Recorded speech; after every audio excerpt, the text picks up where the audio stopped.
மாதம் 1000 ரூபாய் வழங்கும் கலைஞர் மகளிர் உரிமை தொகை திட்டத்தில் விடுபட்ட மகளிருக்காக விண்ணப்ப விநியோகம். உங்களுடன் ஸ்டாலின் திட்ட தன்னார்வலர்கள் மூலம் நாளை முதல் வீடு வீடாக சென்று வழங்கப்பட உள்ளதாக அறிவிப்பு. மாநிலம் முழுவதும் 2299 கிராம உதவியாளர் காலி பணியிடங்களை நிரப்ப மாவட்ட வாரியாக அறிவிப்பாணை வெளியீடு. செப்டம்பர் மாத இறுதிக்குள் எழுத்துத் தேர்வு மற்றும் நேர்காணலை நடத்தி முடிக்க திட்டம்.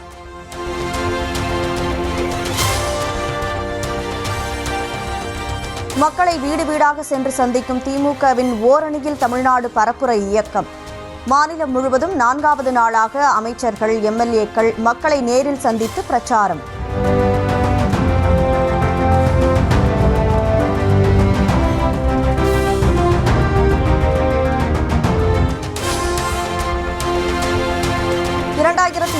சட்டப்பேரவை தேர்தல் பரப்புரையை கோவை மேட்டுப்பாளையத்தில் நாளை தொடங்குகிறார் அதிமுக பொதுச் செயலாளர் எடப்பாடி பழனிசாமி. மக்களை காப்போம், தமிழகத்தை மீட்போம் என்ற பெயரில் முதற்கட்டமாக 33 தொகுதிகளில் சுற்றுப்பயணம். தமிழ்நாட்டில் பாஜக ஒருபோதும் காலூன்ற முடியாது என அதிமுக முன்னாள் அமைச்சர் அன்வர் ராஜா பரபரப்பு பேட்டி. பாஜகவுடன் கூட்டணி வைத்துள்ளதால் சிறுபான்மையினர் ஓட்டுகள் பெரும்பாலும் தங்களுக்கு கிடைக்காது என்றும் வேதனை. 9000 பேராசிரியர் பணியிடங்கள் காலியாக இருப்பதாக அன்புமணி ராமதாஸ் குற்றச்சாட்டு.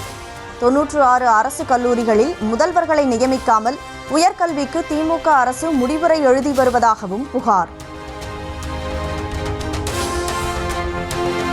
தமிழ்நாட்டில் அங்கன்வாடி ஊழியர்கள் பற்றாக்குறையை சரி செய்ய முடியாமல் 500க்கும் மேற்பட்ட அங்கன்வாடி மையங்களை திமுக அரசு மூடவுள்ளதாக நயினார் நாகேந்திரன் குற்றச்சாட்டு.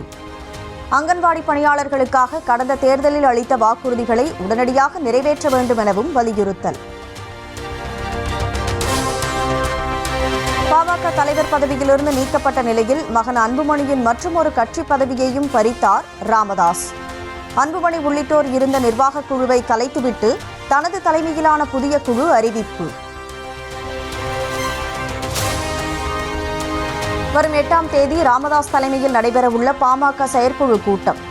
அன்புமணிக்கு அழைப்பு விடுக்கப்பட்டுள்ளதா என்ற கேள்விக்கு அழைப்பு விடுக்கப்பட்டிருக்கும் என ஜி.கே. மணி பதில். பட்டியல் இருக்குது, அந்த பட்டியல் பார்த்தா தான் தெரியும். ஒட்டுமொத்த செயற்குழு உறுப்பினர்லாம் கலந்துக்குவாங்க. எவ்வளவு பேர் கலந்துப்பாங்க சார்? எவ்வளவு பேர் கலந்துப்பாங்க? அது அன்புமணிக்கு அழைப்பு இருக்குதா? இருக்கு. இப்ப நியமன கடிதத்துல பேரு எடுத்துட்டாங்கல்ல சார், அதனால அவருக்கு அழைப்பு இருக்குதா? இல்ல வேற எல்லாம் நடவடிக்கை எடுக்க போறாங்களா? அவரும் வருவாரு, நாங்க எதிர்பார்க்கிறோம். திருப்புவனம் அஜித்குமாரின் சகோதரர் நவீன் மதுரை ராஜாஜி அரசு மருத்துவமனையில் அனுமதி. விசாரணையின் போது தன்னையும் போலீசார் தாக்கியதாக கூறியிருந்த நிலையில் சிகிச்சை.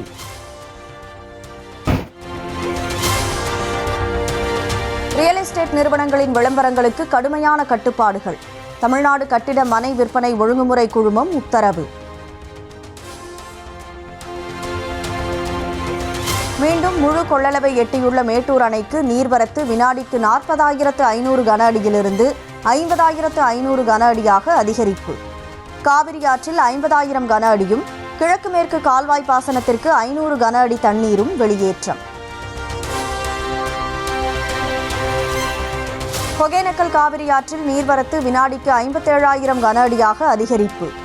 அருவி மற்றும் ஆற்றுப் பகுதிகளில் குளிக்கவும் பரிசல் சவாரி மேற்கொள்ளவும் 12வது நாளாக தடை நீடிப்பு. காஞ்சிபுரம் அடுத்த காரை பகுதியில் உள்ள தொழிற்சாலையில் பெண் கொல்லப்பட்ட சம்பவம்.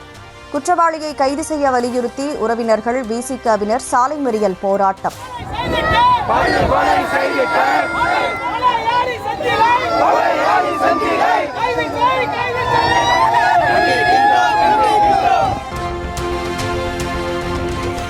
சேலம் மாநகர காவல் ஆணையர் அலுவலகத்திற்கு புகார் அளிக்க சென்றவரிடம் 6 லட்சம் ரூபாய் லஞ்சம் வாங்கியதாக குற்றச்சாட்டு.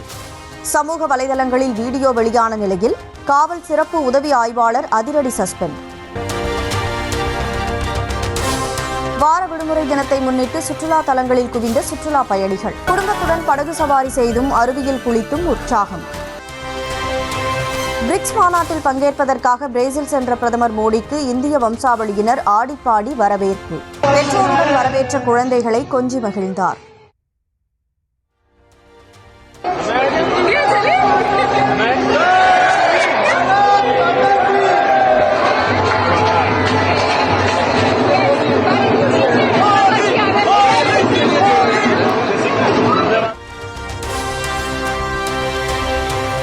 துப்பாக்கிச்சூடு கொலைகளால் இந்தியாவின் குற்றச்செயல்கள் மிகை மாநிலமாக பீகார் மாறியுள்ளதாக ராகுல் காந்தி குற்றச்சாட்டு. வரப்போகும் சட்டப்பேரவை தேர்தல் பாஜக நிதிஷ் கூட்டணியை விரட்டும் தேர்தல் மட்டுமல்ல, பீகாரை காப்பாற்றப் போகும் தேர்தல் என்றும் பதிவு. பணி ஓய்வுக்கு பிறகும் உச்சநீதிமன்ற முன்னாள் தலைமை நீதிபதி சந்திரசூட் அரசு பங்களாவை காலி செய்யவில்லை என தகவல். பணியில் உள்ள 4 நீதிபதிகள் தங்குவதற்கு இடமில்லை என்பதால் உடனடியாக காலி செய்ய கோரி கடிதம்.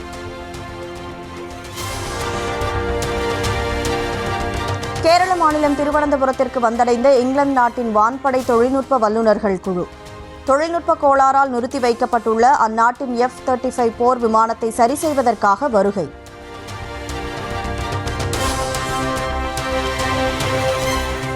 கர்நாடகாவில் உள்ள புகழ்பெற்ற தர்மஸ்தலா கோவிலில் பள்ளி சிறுமி உட்பட பல பெண்கள் பாலியல் வன்கொடுமை செய்யப்பட்டு கொல்லப்பட்டதாக அதிர்ச்சி தகவல். 1998 முதல் 2014 ஆண்டு வரை நிர்பந்தத்தின் பேரில் ஏராளமானோரின் உடல்களை தானே எரித்ததாக முன்னாள் துப்புரவு பணியாளர் போலீசில் புகார். திபெத் புத்தமத தலைவர் தலாய் லாமாவுக்கு இன்று 90வது பிறந்த நாள். பிரதமர் மோடி உள்ளிட்ட தலைவர்கள் வாழ்த்து.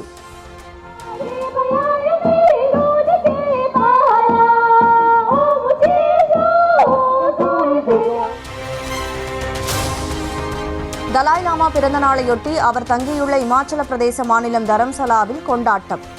ஏராளமான திபெத்தியர்கள் ஒன்று கூடி ஆடிப்பாடி உற்சாகம்.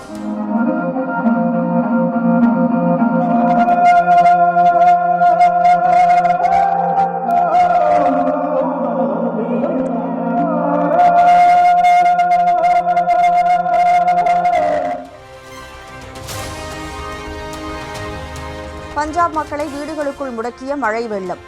அத்தியாவசிய தேவைகளுக்கு கரை புரண்டோடும் நீரில் தத்தி தத்தி சென்று சிரமத்திற்குள்ளான குடியிருப்பு வாசிகள்.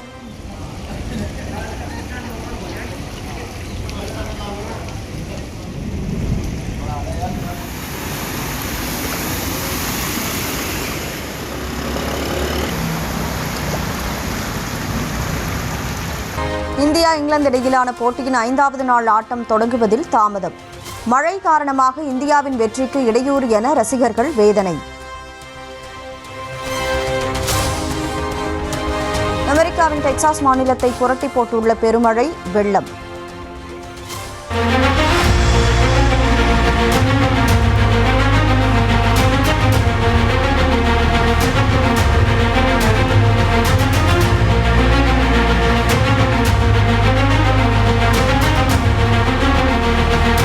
பார்க்கும் திசை அனைத்தும் வெள்ளக்காடாக காட்சியளிப்பு.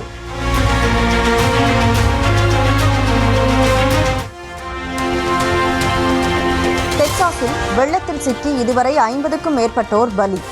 ஆற்று வெள்ளத்தில் பெண்கள் விடுதி அடித்துச் செல்லப்பட்டதில் 15 சிறுமிகள் உயிரிழப்பு, 27 பேர் மாயம்.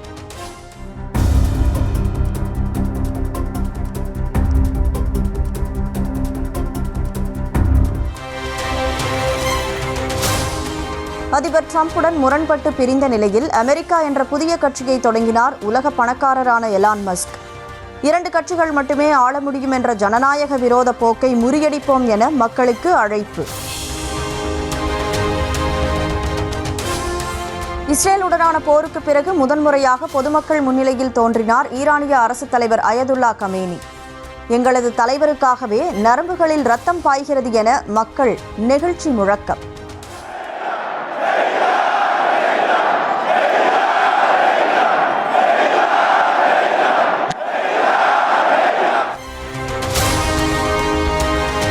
ஹமாஸ் அமைப்பிடம் பிணை கைதிகளாக உள்ளவர்களை மீட்க நடவடிக்கை எடுக்க கோரி போராட்டம் நடத்திய இஸ்ரேலியர்கள். தலைநகர் ஜெருசலேமில் குவிந்த மக்கள் பிரதமர் நெத்தன்யாகு அரசுக்கு எதிராக முழக்கங்களை எழுப்பி கோரிக்கை.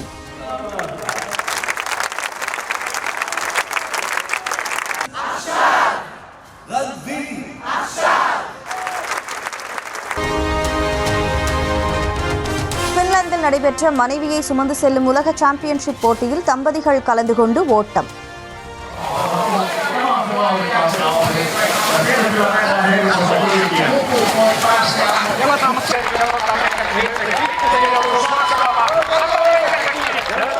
ஆணின் ஆணுக்கு பெண் சளைத்தவரல்ல என்பதை நிரூபிக்கும் வகையில் மனைவிகளும் கணவர்களை சுமந்து சென்று அசத்தல்.